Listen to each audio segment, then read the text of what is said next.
Alles perfekt. 20 Liter, da kommen wir noch nach Holland mit. Alsjeblieft. En Super. de rondjes. Peace best. Vielen Dank. Es ist ein Bahndoorbus, also ein Bus von vor 1955. So, guten Morgen, liebe Kinder. Heute machen wir einen weiteren schönen Ausflug und wir haben an unserem Ovalkäfer, komm mal mit, ganz viele neue Sachen gebastelt in den nächsten Tagen und das wollen wir jetzt mal alles auschecken. Guck mal hier. Wir haben eine Lichthupe nachgerüstet. Guck mal hier. Wahnsinn. Wir haben eine Warnblinkanlage mit weißem Knopf und elektronischem Blinkgeber dran. Muss ich jetzt gleich auch mal von vorne filmen, ne? Und wir haben ein Drehzahlmesser eingebaut. Natürlich alles in 6 Volt. Und da wollen wir doch mal gucken, ob das auch im Alltag funktioniert. Testen wir das Ganze mal auf einer längeren Autobahnfahrt. Wir fahren zur Air Mighty Show nach Holland und wollen mal sehen, ob diese große Belastung für die 6 Volt Anlage auch im Alltag funktioniert.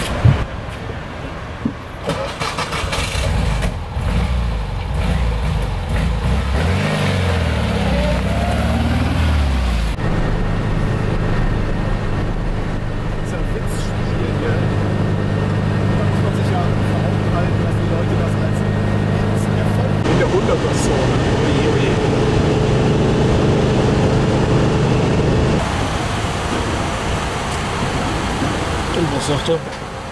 Alles perfekt.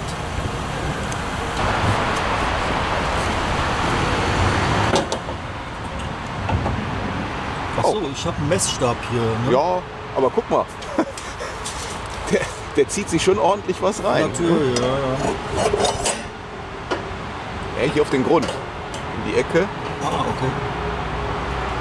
20 Liter, da kommen wir noch nach Holland mit. Kommen wir mit hin. Ja. Machen wir kurz vor der Grenze noch mal voll. Ein Wärmepegel gesetzt. Komplett. In 2,5 Kilometer rechts abbiegen. Ost.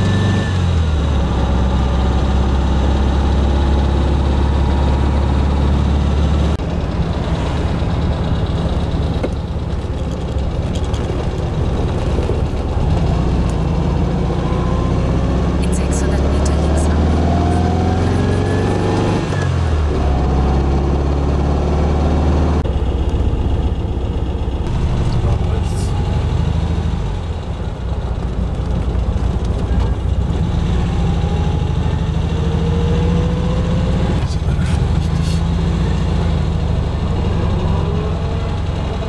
Dieser Security-Mensch hat mir gerade so in die Seele geschaut.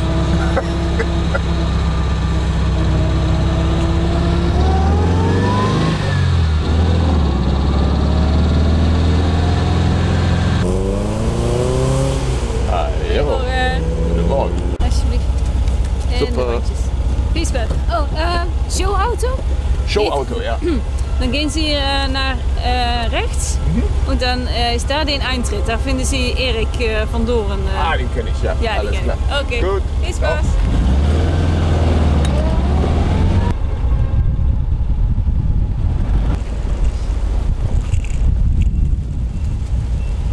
Morgen, Etienne. Hallo, Alles gut? alles klar. Prima. Okay.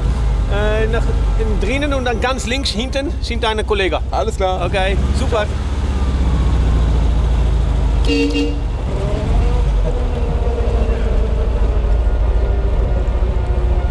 Da ist Philipp. Er hat immer schöne Sachen dabei. Müssen wir gleich direkt mal spionieren gehen. Das ist unser Parkplatz. Wie umstellen wird denn da auch? Nicht andersrum. Ne? Aber Dies, das ist alles uns. Das weiß ich noch nicht. Das kann ich gerne in Erfahrung bringen. Eine Mitarbeiter Ach so. vorhin hier gewesen hatte, danach auch. Nee, der hat nach diesem Durchgang gefragt. Also nicht Durchgang. Wichtig ist,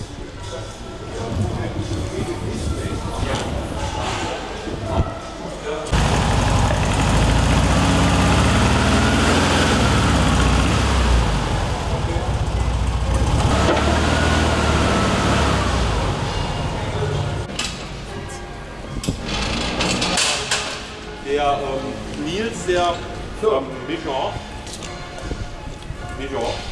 Muss auch das Klo suchen. So, Leute, jetzt haben wir den Aufbau ganz grob fertiggestellt und jetzt wollen wir mal gucken, ob wir was jagen können draußen. Hier ist der ewige Philipp. Der hat immer schöne Sachen dabei. Das Problem ist, er ist auch schon wie ich ungefähr 25, 30 Jahre dabei. Er weiß ganz genau, was teuer ist. Hier gibt es keine Schnäppchen zu machen. Hier gibt es was Schönes zu gucken. Aber wir sind ja jetzt gerade im Moment nicht zum Gucken hier, sondern um was Schönes zu jagen. Er hat sich immer noch nicht so viel getan. Hello. Hello. When will you be ready? No.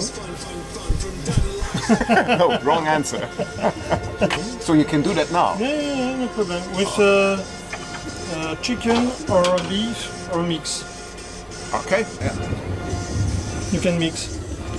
Yeah. Like you want. Veggie is for me. Okay, see you later. Thank you.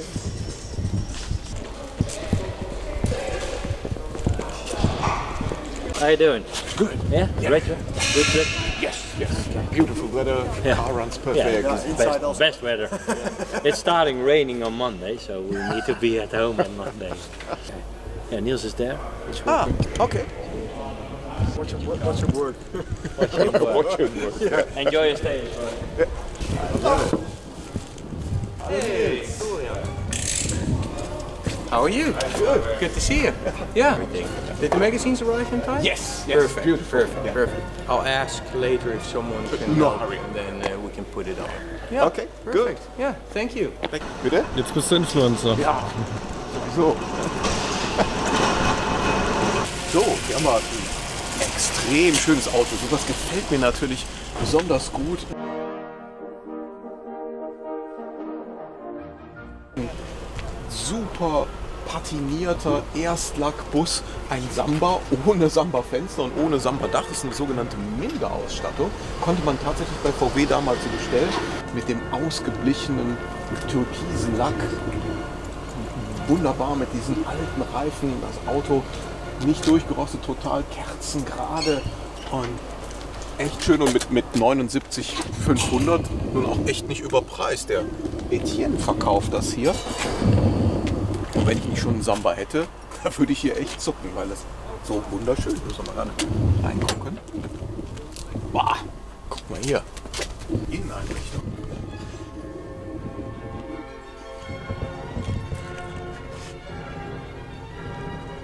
Echte Zeitkapsel das Auto.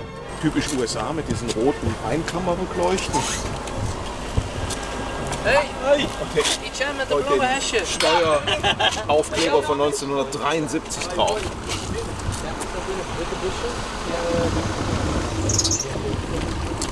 Ist das super, das Ding. Aber natürlich steht zu befürchten, dass es irgendeiner kauft und dann neu lackiert. Dann ist es hin. Hoffentlich weiß der neue Besitzer das zu würdigen. Eigentlich darf man hier nur die Technik machen an dem Auto und muss es genauso lassen. Höchstens noch ein paar Reifen, damit man sich nicht zu Tode fährt damit. Obwohl diese alten Reifen ja auch echt super aussehen. Guck dir das an mit diesem schönen Weißwandstreifen.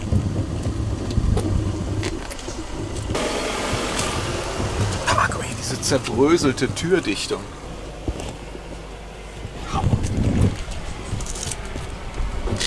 Würde mich wundern, wenn der am Sonntag noch da ist. Also der findet bestimmt einen neuen Besitzer. Schönstes Auto seit langer Zeit. Jo. So, das Auto ist auch eine Berühmtheit in der Szene. Auch wieder ein Samba ohne Samba-Dach und ohne Samba-Fenster, wissen wir ja jetzt. Hat es gegeben, Minderausstattung. Und ist ein frühes Modell mit Winkern, irgendwas zwischen 1955 und 1959.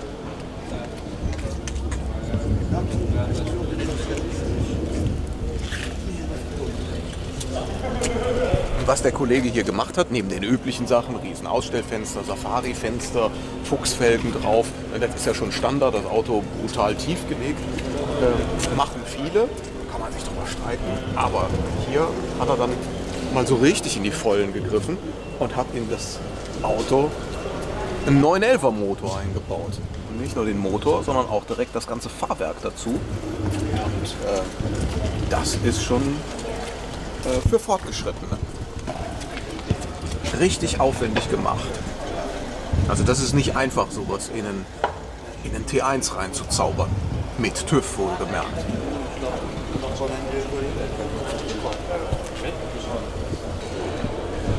Jetzt habe ich gedacht, er hätte eine originale Heckklappe. Das wäre nicht was ganz Besonderes gewesen, aber er hat nur ein ausstellbares Fenster. Das ist natürlich ein modernes Gimmick in dem Bus. Immerhin, es ist ein Bahndor-Bus, also ein Bus von vor 1955. Bahndor sagen die amerikanischen Freunde zu dieser riesengroßen Motorklappe, die groß ist wie ein Scheunentor. Das gab es bis zum März 1955, als die VW-Busproduktion noch in Wolfsburg war. Denn danach zog sie nach Hannover in das neu errichtete Transporterwerk, wo bis zum heutigen Tag alle VW-Busse gebaut werden. Und diese riesige Motorklappe ist deswegen nötig, weil die da 1:1 den Käfermotor reingeschoben haben mit dem Luftfilter oben drauf und da oben drüber sogar noch querliegend das Reserverad. Eine gigantische Platzverschwendung, weswegen das Auto auch keine Heckklappe hat, im Gegensatz zu ihm hier. Das können wir ja mal im Vergleich sehen. Und dann beim Umzug nach Hannover bot es sich natürlich an, das Auto noch mal grundlegend zu verbessern. Und man hat dann hier, sieht man das, den Motorraum ganz klein gemacht, im Grunde genommen gestaucht, hat den Luftfilter, der hier nicht vorhanden ist, weil er eine Zweivergaseranlage hat, egal, aber der Luftfilter wurde dann mit einem Schnorchel neben den Motor gelegt, was dann auch noch mal die letzten Zentimeter rausgeholt hat. Deswegen hier eine kleine Motorklappe und das ermöglicht dann eine große Heckklappe, was natürlich das Auto deutlich aufgewertet hat. Weswegen dann die Bahndor-Busse plötzlich über Nacht im Wert drastisch fielen, weil das natürlich im Gegensatz zu ihm hier recht unpraktisch war. Und so, das ist die markanteste Änderung von 1955 zum 56er Modell. Und es gibt aber noch deutlich mehr. Also der Bahndor war dann auf einmal im Wert stark gefallen, weswegen er dann auch zügig auf den Schrott ging und deswegen heute so selten und dann im Umkehrschluss auch so wertvoll ist. Denn heute ist uns das ja piep egal, ob der eine Heckklappe hat oder nicht. Wir wollen ja immer das älteste Auto haben, wie das meistens bei Männern ebenso ist. Immer den längsten und den ältesten und den besten und den tiefsten und was weiß ich. Findest du interessant, das hohe Dach? Auf jeden Fall. Konnte man tatsächlich bei VW so bestellen. Das ist ein Westfalia-Aufbau. Westfalia war eine Kooperationsfirma für VW, die Campingmobile gemacht hat und das konnte man dann tatsächlich beim VW-Händler so kaufen. In ihren Variationen, mit Kühlschrank drin, mit Bett drin. Das ist jetzt ein sehr hohes Hochdach. Dann gab es welche, die hatten das Dach grundsätzlich höher und typische 70er-Jahre-Farbe natürlich mit dem Auto. Heute würde man eher davon Abstand nehmen. Aber damals war das mal in. Aber ein schönes Auto. Wirklich toll gemacht. Nicht zu tief. Ja, das ist hier für die Steckdose und für die Wasserversorgung. Der war ja wirklich zum Campen gedacht. Heute fragt man sich, wie, da haben die Leute drin gepennt, ist ja viel zu wenig Platz. Damals war das gigantisch viel Platz. Das war ein Luxusmobil, wie man auch an den verchromten Stoßstangen sieht. Und dann auch noch bei einem ERD-Nutzfahrzeug noch eine Hängerpumpe.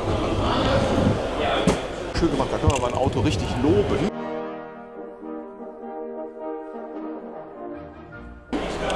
Dafür, wie er den gemacht hat, bis in Details. Das liebe ich ja besonders. Zoom mal hier ran. Der hat die Bahndor-korrekten Scheinwerfer mit diesem eingeprägten Hellerzeichen, mit dieser einen Niete anstatt zwei Nieten. Und das ist hier ein 50er Bus. Sieht man an diesem besonders dick ausgeführten VW-Zeichen ohne den Steg in der Mitte. Also schon was ultra Seltenes. Ich glaube, es ist der Bus von Erik.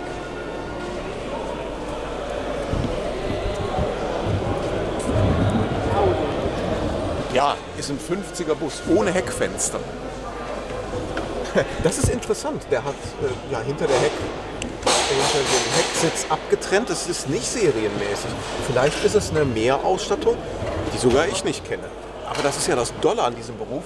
Sogar ich lerne nach jetzt 35 Jahren immer noch jeden Tag was dazu über VW. Will man nicht meinen, ist aber so. Sind die Hintergrundgeräusche in der Halle jetzt so laut, dass die Tonspur eine echt schlechte Qualität bekommt. Ich synchronisiere das also jetzt mal ein bisschen nach.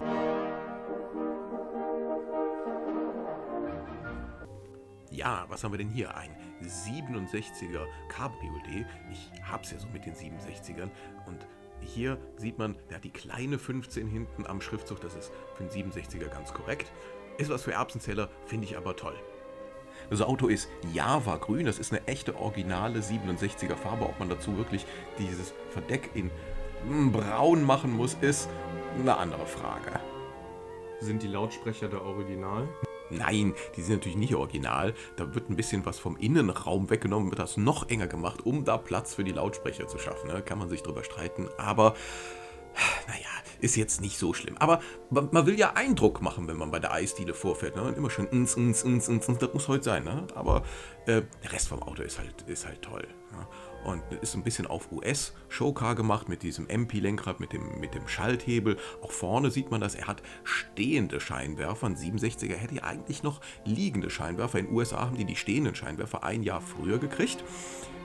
Heute legt man da wieder Wert drauf, dass das Original US sein soll. Dann hätte er jetzt vorne aber auch eine Rammbügelstoßstange haben müssen. Also ist so ein bisschen ein Wolperding. Aber die Farbe gefällt mir halt so toll. Dieses Java-Grün ist einfach bärenstark. Und 67er Cabriolets sind auch wirklich selten. Man freut sich immer, wenn man dann einen sieht. Hier, da schrauben die Kollegen jetzt so Showbanderolen um die Paletten, kriegt ja unser Auto gleich auch. Das erhöht natürlich unsere Chancen, Best of Show zu werden. Ich bin ja echt sauer, wenn das nicht klappt.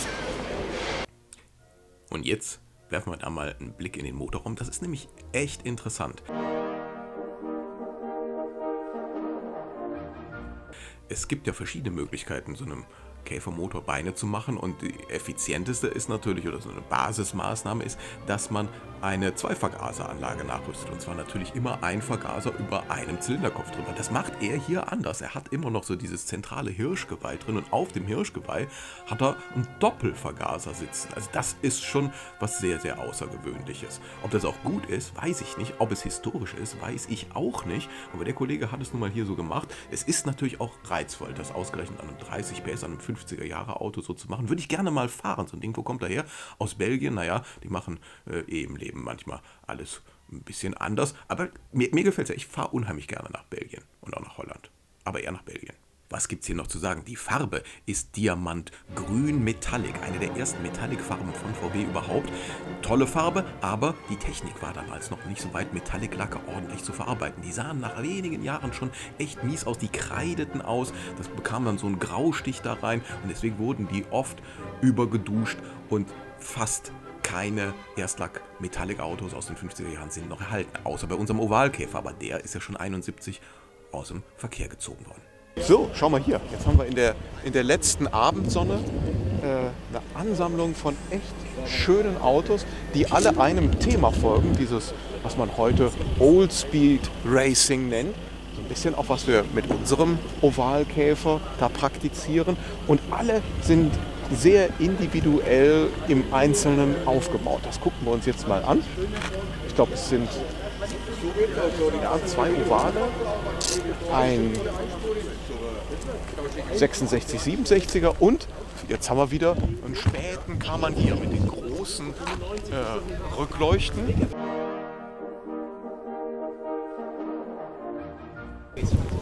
Und das Auto ist als Rallye-Fahrzeug aufgebaut und deswegen hat er keine Stoßstangen. Das steht dem Auto natürlich gut, weil die Stoßstangen ja einfach, wie wir eben gesehen haben, nicht so richtig doll aussehen an dem Auto. Aber das ist ja schon wieder in sich ganz stimmig. Ne? Die Zierleisten runter, Rallye-Aufbau ein bisschen tiefer mit diesen Felgen. Macht er eine gute Figur. Eigentlich ein Einsatzzweck, für den der Karmann nun beim besten Willen nicht gedacht war, wie das im Leben eben manchmal so ist. Unverhofft kommt oft und dann ist was Schönes draus geworden.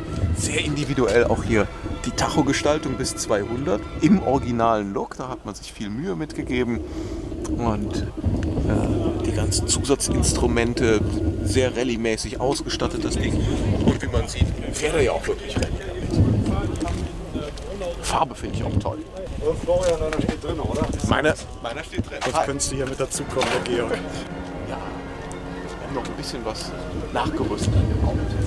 Ja, das hebe ich mir für morgen auf. Kann ich dir ein Bier anbieten? Nee, ich muss ja noch fahren. Ja, okay. Und das ganze Auto ist eher ein bisschen, sag mal, dreckig. Das ist nicht Show und Schein, sondern eher zum Benutzen. Wir fahren auch Rallyes mit dem Wagen. Genau. Und verschiedene Oldtimer-Veranstaltungen. Aber darf auch durch den Dreck gehen. Genau. Heißt ganz authentisch, dass er auch 6 Volt hat? Nee, tatsächlich ist das Einzige, was wir nicht gemacht haben, 12 Volt, weil wir hier unter anderem auch noch nach Schweden wollen, so eine Winterrallye. Ja. Und dementsprechend haben wir gesagt, okay, da gehen wir einen Kompromiss ein. 12 Volt, um hier so ein bisschen mehr Lichtausbeute zu haben. Genau. Aber 30 PS Block, Ograsa Motor drinnen, genau, Porsche, Lichtmaschine etc. Ja. Und jetzt gehen wir mal nach hinten, weil da wird es wirklich interessant. Also Carlo ist jetzt ganz frisch dabei, taucht jetzt zum ersten Mal in die VW-Welt ein. Was würdest du denn glauben, wofür diese Griffe am Auto hinten dran sind? Hat sich jemand hinten draufgestellt und festgehalten? Damit er, im Ernst, ne? Weil damit sich jemand hinten draufstellen kann, damit er im Winter oder bei einer Winterrallye auf Schnee und Eis mehr Grip hat, weil er ja ein Hecktriebler ist. Ganz genau. Ne? Und wenn dann der droht durchzugehen, dann kannst du dich hier so kannst du drauf, kannst du drauf und dann machst du hier so diesen Affen auf dem Schleifstein. Genau. Und das ist authentisch, ne? Das haben die damals so gemacht. Das sind ja Fronthaubengriffe. Genau. Alles aus so einem VW-Baukasten raus. Also schon ganz lustig gemacht. Genau. Motor ist auch quasi 30 PS Block und halt ein bisschen frisiert. Wie hast du das gemacht? Hast du die Verdichtung auch erhöht? Ja, es ist jetzt auf 1200 Kubik, Verdichtung etwas erhöht, Doppelkanalköpfe, 32er Zweifachvergaseranlage, genau, und eben eine Sportauspuffanlage. Wie hast du die Verdichtung erhöht? Hast du was aus den Köpfen rausgenommen oder über eine andere Kurbelwelle? Köpfe ein bisschen geplant. Okay. Genau. Und wie viel hast du rausgenommen? 2 mm. 2 mm. Ja. Wir haben ja 5 rausgenommen. Ja. Das ist schon natürlich die Grenze des Verantwortbaren. Sonst fliegt dir die Sache um die Ohren irgendwann. Ja. Wie viel PS hat er jetzt so roundabout? 40, 45 denke ich. Ja. Also sowas in der Richtung wird er bringen. Läuft schön, dreht schön.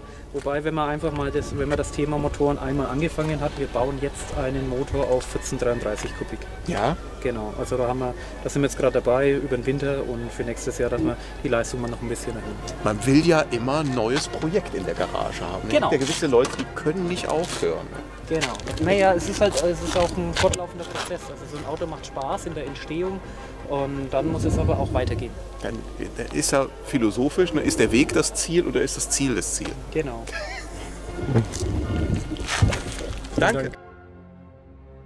Das war jetzt der freitägliche Aufbautag der MIT Show. Morgen, am Samstag, ist der erste richtige Showtag. Da kommen die Zuschauer, da kommen noch viel mehr Autos, die wir uns natürlich alle angucken und wo es diesen lustigen Erklärbär-Content dazu gibt. Und wenn euch dieses ausgefeilte Konzept gefallen hat, dann abonniert den Kanal, denn nur dann bekommt ihr eine Nachricht, wann das nächste Video raus ist. Denn wir hauen das immer so randommäßig raus, wenn wir gerade Zeit haben. Wir haben ja auch noch einen echten Beruf, wo wir Ersatzteile verkaufen. Das hier ist ja quasi so eine Art Nebenprodukt. Und also abonniert diesen Kanal und dann gibt es weiter so schöne lustige Videos. Me too.